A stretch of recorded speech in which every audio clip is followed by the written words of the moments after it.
Hi, everybody, and welcome once again to Ivy League Analytical English. I'm Karen. And I'm Wesley. Today is September 19th, and we're on page 55 in your magazines. And today we have another guided composition exercise for you. Our title today is Helping a Victim of a Car Accident. 好，那我们的中文标题是车祸助人记。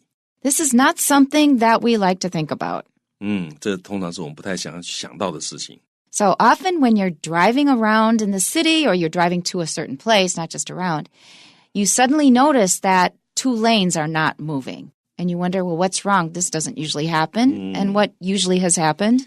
Car accident. Yeah, car or motorcycle. Oh, yeah. Often it involves a motorcycle in Taipei, which is scary. Yeah, 好，所以这个常常尤其在台北啊，有时候你会发现这个突然之间怎么前面路堵住了哈，这个车子怎么都不动了。那到最后你可能会发现到啊，搞了半天又是个车祸。尤其是高速公路也常常会这样子。你在高速公路上常常怎么车流都不动了，或者开始塞车了，你大概就可以猜，要么就是有人在施工啊，要么就是有车祸。那在市区的车祸呢，常常这个就跟机车会有关系啊。那这个不是说机车怎么样，而是说机车它 by nature 它本来就是这样，因为它的机动性比较高，但是因为机动性高，所以很多人就非常激动的骑机车。那太激动的结果就会很容易造成这个车祸。Yeah. And I can judge the distance between my car and the car ahead of me by how many motorcycles are coming through that space. Do you have that experience or not? Yeah. And then I think I'm leaving too much space, which means a lot of people are weaving in and out, and I don't think that's safe, so I'll move up a little closer. And then the next guy in the motorcycle will look at me, and they have to change their mind and go another way. Yeah. I just don't think it's safe the way they're weaving, even if we're stopped.Don't worry, they'll find their way. They'll find another one. Yeah. 好，所以这个大概如果有开车的人，大概都会有这种感觉，就是你如果跟前车的距离啊，这个不够近的话，就会不断会有机车从你这个前面的这个西风这样钻过去。好，那这个钻过去其实是蛮危险的啊，因为这个有的时候他钻的时候，他会碰到你的车子，那个还小问题，但最重要就是他在钻的时候，有的时候他一钻出去。后面的车子来了，机车来了，然后就撞到。Or there's not really enough space for them to negotiate, to move on. It's a little bit tight. They didn't see the other side was kind of tight. Yeah, 所以我自己就看过好几次这样子，就是他那个机车在钻出去之后，砰，就跟另外一辆机车上来就撞到了。Oh, because they came from behind and they weren't ready for it. They couldn't see. Yeah, 所以这个其实机车的交通安全啊，当然汽车也很重要了哈。那交通安全其实真的是蛮值得大家去注意的一件事情啊。这个台湾的机车，因为骑得太自由了哈，所以。But it's true of taxis as well. Now, I don't want to come down too hard on taxi drivers. They have a difficult life. It's not easy to earn your living as a taxi driver. But you see them suddenly slowing down. And there was one guy, I couldn't get past him. He would slow down. There was nothing going on. He just wanted to look at the bus stop to see if anybody needed a taxi. Yeah. He was driving really, really slow. I just wanted to continue in my lane. No, he was always blocking me, always going really slow.In and out and in and out. And he was totally disrupting the movement of cars.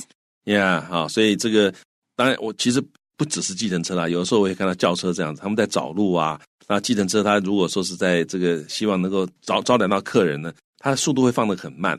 啊，放得很慢呢，那就挡到后面的车子。可是他们大概觉得没有关系，是他又回来了。对，而且有的时候就是你看他这么慢，你要从旁边超他的时候呢，他又换车道，正好又换到你前面。Right. 啊，然后这个所以其实交通上的问题其实是蛮多的啦。And then you get a reminder from an enormous bus telling you, I'm the biggest around here. I don't care what you think. I am moving into the next lane. Yeah. Right in front of you with a teeny tiny space. They don't care. Yeah. 啊，公车当然有时候也是，他要换车道，他就要换车道啊，因为他车比较大嘛，所以他也不怕你。不过我想谈到这个交通的骑机车人，大概也有很多抱怨啊，大概觉得说啊，这个车子都不让我们啊，车子这样挡我们的路啊，所以我想这个到最后，其实每一个使用道路的用路人都要多对别人想一想，我是这样觉得啊。你如果像这个有的时候，你如果想要开慢一点，你在找路的话，你就靠边没有关系。Yeah. 啊，你在右边啊，慢慢的找路，那让人家从后面看也知道你在找路，那就你比较不会造成问题。但不要这个讲出来太多了啦。Yeah. If you're too hesitant and you keep moving, actually I forgive those people more because It happens to me sometimes, and the people behind get very impatient. It's happened to me when I don't know where I'm going. Yeah. So I'm more forgiving of them. But with the taxi drivers, it's constant. It never stops. Yeah. So anyway, and we haven't even talked about the bikers and pedestrians. Yeah. In any case, with so many people vying for supremacy, they want to go where they're going without being obstructed. We are sometimes going to have conflicts, and people will sometimes misjudge, and we end up having an accident. So that has happened now. What do we have to write about? 好，那我们看它提示哈，他说，请根据右边这个图片的场景，描述整个事件发生的前因后果。那文章要分2段啊，第一段说明之前发生了什么事情，而且要根据图片内容来描述现在的状况啊，所以是之前跟现在啊。那第二段呢，要合理说明一下接下来啊可能会发生什么事情，或者是未来该做些什么事情。所以这个地方，这个之前发生了什么事情，是在这个只是这个图片之前，这个图片里面讲的这个事情先前发生了什么事，然后呢，现在这个图片里面状况是怎么样。All right, and I use an expression that I want to mention again now because it's quite useful. To vie for supremacy. It's kind of 层次还蛮高的。Vie is easy to spell. It's V-I-E, but remember, if you want to add ing, the I-E is going to change back to Y. So V-Y-I-N-G, V-I-E. To vie, vying. To vie means to compete, 竞争. And our 介系词 here, our preposition is for. And what is it that we are competing for? Supremacy, 争霸. You want to be at the top. And you can see the word super there, which means above. Supremacy is spelled S-U-P-R-E-M-A-C-Y. S-U-P-R-E-M-A-C-Y. To vie for supremacy. You want to be at the top. 好，所以这个 to vie for supremacy 就是你彼此要争啊，你要争到这个，你要爬到上位。supremacy 它就是在上面最顶端的那个位置的意思。So you call the shots. If you succeed to call the shots, that means you give the orders and other people have to listen.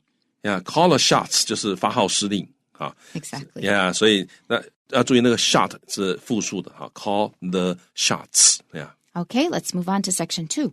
好，那写作指标，那我们可以把这张照片试想成为3个连环图画啊。那也就是说，以这张照片为中间的图片，前面加一张图啊，就交代一下之前发生了什么事情。那后面再加一张图，表示一下后面之后发生了什么事情。然后呢，把可能发生的事件啊，根据时间的顺序把它列出来。好，所以事件发生之前，你可以说这个Gary 啊，给他这个画这个里面主角取个名字，他准备要去跟朋友聚餐。那在他抵达车站之前呢，他目击了一场车祸。现在的这个状况是啊，有一个骑自行车的骑士呢被撞倒在地啊，而且受了伤。那个肇事的女驾驶呢，由于惊吓过度啊，不知所措，不知道怎么办啊。那接下来发生什么事情啊，或者未来该做什么呢？我们可以想说啊，这 Gary 过去查看一下，他能不能帮上忙啊，而且叫了救护车啊。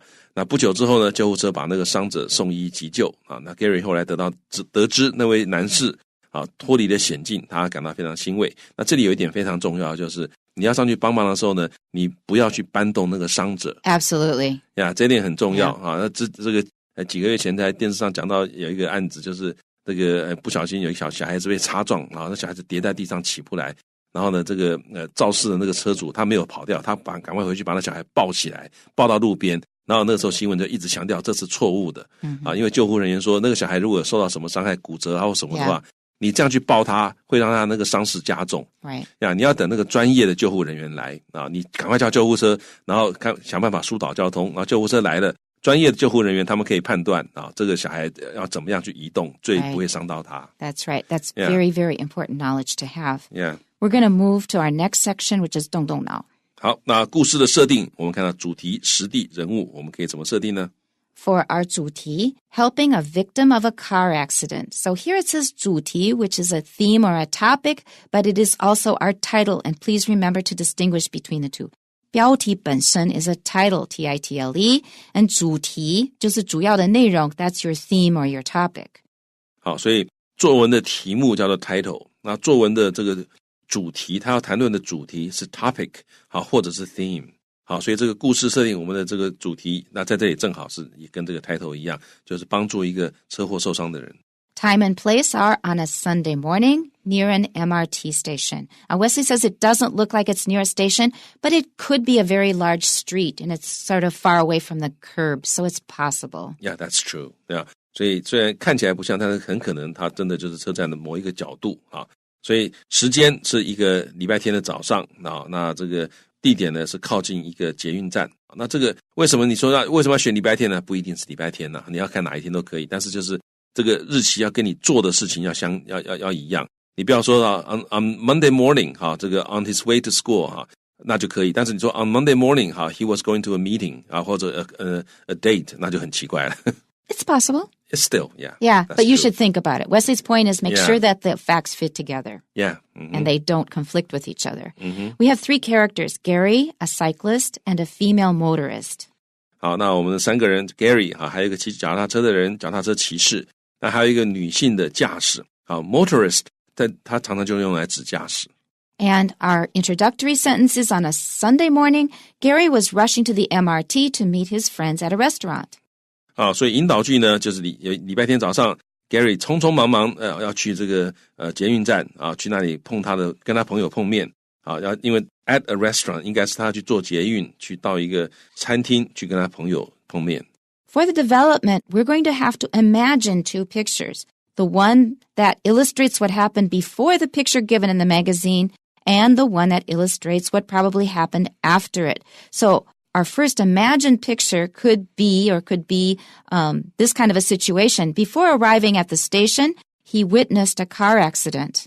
好，所以我们假设图1就这张照片之前发生什么事呢？我们假设一下，我们可以说在他到达捷运站之前呢，他目击了 witnessed 目击了一个车祸 a car accident. And for the picture that we can see, we can say a cyclist was hit by a car and was lying on the ground.The female motorist was too shocked to move. 好，那本图我们描述一下发生什么事情。你可以看到有一个脚踏车骑士 was hit by a car， 他显然是被这车子撞到了。好，然后呢躺在地上 was lying on the ground。然后呢，这个女性的这位驾驶 motorist 她 was too shocked， 太震惊的没有办法动，也就是她不知道该怎么办。Don't let that happen because it's true that when we are frightened,It makes us freeze. It makes us turn stupid. That's what happens in emergencies. You have to try and overcome it as quickly as you can. Remember that your brain is going to be stupid. Force yourself to think. 好，所以碰到这种事，这个意外发生的时候呢，大部分的人那个脑袋都好像会停止转动那但是要注意，你还是要用你的意志力告诉自己，赶快你要去让头脑去转一转，看怎么样应付这个问题。Don't indulge yourself in the scary situation. Just snap out of it.Yeah, 不要自己说，哎呀，我变笨了，好，我变笨了我不知道怎么办，你不要一直告诉你我不知道怎么办，你要这个提醒自己，要赶快去思考。Yeah, think of something to do that makes sense. And finally, the third picture, which we also have to think up ourselves, Gary immediately called an ambulance, which arrived after a while and took the cyclist to the hospital.好，所以 Gary 马上立刻他就这个叫救护车。那救护车这个 which 就指这个救护车 arrived 到达 after a while 过了一会儿他来了其实我觉得 after a while 感觉起来好像还蛮久的，会不会？ It sometimes is. Yeah. At the time, maybe it was fast, but it felt like a long time because it was a serious situation. Our sense of time will change in an emergency. Oh, yeah, that's right. 所以 after a while 通常感觉是蛮久的，那这里很可能是心理的感觉，就救护车可能其实没有那么久到，可是你心里面觉得说好像还花了一点时间才到的感觉But it may have taken a while because I'm sure it often happens to you that when you're driving, you hear an ambulance. Oh, yeah. First of all, you don't know if it's on your side of the street or the other side because the sound bounces off buildings. You can't even tell the direction right away. So as soon as you have determined that it's on your side of the street and it's in your lane, you have to give way. Get out of the way. Yeah. Everybody just move out of the way. Make sure that there's an open lane so he is not blocked by cars who are just not even thinking of what's going on. Yeah. 那这救护车如果这个来的时间花了久一点，也有可能它被堵住了或怎么样的。所以各位，如果你这个不管是开车骑车，你在路上碰到救护车的话，赶快让他你不要觉得说我干嘛让你，因为有的人显然说我干嘛让你，那你要想You never know. 有一天说不定是你或者你的亲人站在救护车上。Somebody may be close to death. Yeah, 那你就会知道他有多急，这个是救命的事情所以一定要礼让救护车。It's gotten better over the years, do you think? Yeah. It's gotten better, but it's still not good enough. And often when it happens during rush hour, the whole road is packed solid. Yeah. It's gridlocked. You still have to find a way, as soon as you can move a bit, get over to the side. Yeah, 还是真的要想办法把路让出来给救护车走。Okay. And our concluding sentence, he was greatly relieved to find out later that the injured man survived the accident okay. He was greatly relieved, 就他松了一口气，大大的松了一口气。事后他知道说受伤的这一个人呢，他 survived the accident， 就是他活过了这个意外，也就是他没有事了的意思。Survived it okay. Yeah, 你可以再加一个 okay 就表示没事了。That's a big difference. And in fact, I added the okay myself to the original text. The reason is because if you survive an accident, you may end up a quadriplegic. 四肢就瘫痪的人. You survive the accident, but you're a quadriplegic. 所以要加一个 okay 会更清楚一点，因为你如果光讲他 survive the accident， 只是说他没死，那也许他说不定残废啦，或者是这个四肢就瘫痪啦，都有可能。所以你如果加一个 survive the accident okay 那就表示没事。没事. So in Chinese you say 没事. In English we're going to use okay. I know you already use okay a lot. For example, 还 okay means 还过得去. Yeah. But in this case, to survive it okay, that means you survived it and the consequences are not extremely serious. Yeah, 所以要注意一下，再加个 okay 可以把它就说他没事了。And here is our model composition. One Sunday morning, Gary was rushing to the MRT to meet his friends at a restaurant in Ximending. Just before he got to the station, he saw a cyclist who had been hit by a car lying in a pool of blood. Gary went over to see if he could help. The female motorist was in shock and couldn't do anything. Seeing that the injured cyclist was in grave danger, Gary immediately called for an ambulance. A few minutes later, an ambulance arrived and took the cyclist to the hospital. When Gary got to Ximending, he apologized for being late and recounted what had happened to his friends, who were impressed by his actions. Gary appreciated the admiration of his friends, but at the same time, he was worried about the cyclist.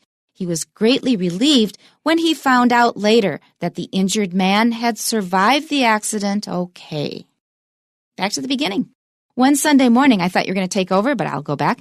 One Sunday morning, Gary was rushing to the MRT to meet his friends at a restaurant in Ximending. I wonder what restaurant it was. 好，那这句话前面都跟我们刚刚看到的句子一样，不过它后面呢，再加了一个西门町那这样的话呢，这个让这地点更具体让这个故事色彩又增加了一点点。Just before he got to the station, he saw a cyclist who had been hit by a car lying in a pool of blood. 就在他要到车站之前，他看到了一个脚踏车骑士 who had been， 要注意那个 had， 因为这个是过去的过去，他已经躺在那，他被车子撞是他这个看到他之前是这个骑士被看到之前，所以他被撞要用过去完成式所以 he had been hit by a car， 然后呢 lying 这个 lying 是说他看到 he saw someone lying in a pool of blood， 原来的句型是这样子。那 in a pool of blood 就是躺在一滩血当中。And that is really scary. That was a serious accident. Yeah, 如果说这个脚踏车骑士流了一滩血的话，那通常应该是蛮严重的。好，那我们刚刚在打草稿的时候，他是想说lying on the ground。你如果只是 lying on the ground， 也许只是不用说只是骨折也许是骨折或怎么样的，至少还没有流血但是如果说躺在那边又流了血，状况可能是更严重的。And it's a pool. 池塘是个池塘这一滩血，一大滩血一大滩血Gary went over to see if he could help. 那他就过去went over 看一看他能不能帮什么忙to see if he could help. The female motorist was in shock and couldn't do anything. 那这个女性的这个驾驶呢，她 was in shock， 就是她吓到了那就叫做吓到了，你可以说，或者他处于惊吓的状态，叫做 was in shock。然后呢 couldn't do anything 是他什么都不知道，瘫痪了，他没有办法做，什么事都不能做，因为他就待在那边了。Seeing that the injured cyclist was in grave danger, Gary immediately called for an ambulance. 好，那这个是个分词构句。Seeing that 他看到了这一个受伤的 the injured cyclist 这个受伤的骑士呢，他是 in grave danger， 这个 grave 在这里就是 serious 的意思，好，他非常危险啊 was in grave danger， 就他这个伤势很严重了啊，所以呢 Gary immediately 立刻 called for an ambulance 打电话啊，这个叫救护车来啊，这个 called for an ambulance， 这个 for 有那种表示目的的意思，打电话目的是要干嘛呢？是要求要有一个救护车来。In colloquial English, we often say called an ambulance. That's more direct. Yeah, 那这个口语呢，也常常会直接说 call an ambulance。事实上，我们前面打草稿的时候，就是用 call an ambulance， 也对。好，那 call for 的话，比较正式，比较完整那个意义。Next paragraph, a few minutes later, an ambulance arrived and took the cyclist to the hospital.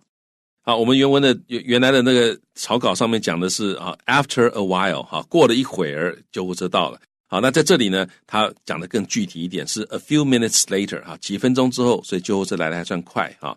那这个救护车就到了，而且呢，就带着这一个这脚踏车骑士去医院了。好，这个地方要注意，这个 took the cyclist to the hospital， 不要用 sent 啊，因为很多学生啊，这个作文里面都会喜欢讲说这个 sent to the hospital， 但是他这里救护车已经来了，所以救护车载他去医院，所以载他去其实是 took， 不是 send 好像是说把他包起来送走了。对，救护车来了，把他包一包，包好之后，好，你们把他送去医院啊，救护车停在原地那种感觉。You know how I learned this? This was very early in my Chinese study. I once said, 我爸爸把我开到学校去。I know it sounds funny to you, but it comes from drive. 开车不是 drive 吗？ My father drove me to school.Yeah. And that's how I learned it. The person I said it to reacted just like you. Yeah, it's very cute. It's very funny. 只是因为用的动词不一样，我们说载爸爸把我载到学校去，我送到学校。送到学校 Yeah. Yeah, that's how I learned it. Okay, so when these things come up, I remember some of my dumb mistakes when I was just learning Chinese. And there were plenty of them. When Gary got to Ximending, he apologized for being late and recounted what had happened to his friends who were impressed by his actions.好，那这个地方呢，当他到了西门町之后，他 apologized， 他道歉for 表示他道歉的原因，他道歉说，哎呀，我迟到了 for being late， 然后他 recounted 就是叙述重讲一遍叙述 what had happened 发生了什么事情，然后呢 to his friends 对他的朋友说那这个地方我们本来可以讲成这个 recounted to his friends what had happened， 这样的话就很顺就告诉他朋友 what had happened。 但是因为我们这个 friends 后面还有一个修饰语 who were impressed by his actions， 所以如果你把这个friends 搬到前面去的话，你要讲的 recounted to his friends who were impressed by his actions what had happened， 很又长，而且逻辑也不对了所以呢，我们还是照现在原来现在这种写法，先讲 recounted what had happened to his friends， 那这个时候断句就要断得很清楚。And then you can add your subordinate clause. 然后再修饰friends 怎么样呢 ？Who were impressed by his actions 这个朋友对他做的这样，对他的行动都赞赏有加，都觉得不错哦。或他处理的方式。Gary appreciated the admiration of his friends, but at the same time he was worried about the cyclist. 好，那这个 Gary appreciate 他觉得我谢谢同朋友们给我的这样 admiration 我觉得有点夸张了，不过敬仰他朋友哇你这么伟大其实这应该做的事情，赞美他就对了，赞美他了然后呢，但是同时他也在担心那一个这个脚踏车骑士。He was greatly relieved when he found out later that the injured man had survived the accident okay. 所以呢，这个最后这句我们看过了，他还知道这一个受伤的人没有问题，后来没事了，那他觉得心里面就大松了一口气。So don't just say survived the accident unless there's a really bad story that you haven't finished telling. 所以除非他这个后面还有一些糟糕的事情，例如说瘫痪怎么样，不然的话不要光说 survive the accident， 你要讲 survive the accident okay. And that's it for today. We will see you next time. Bye-bye. Bye-bye.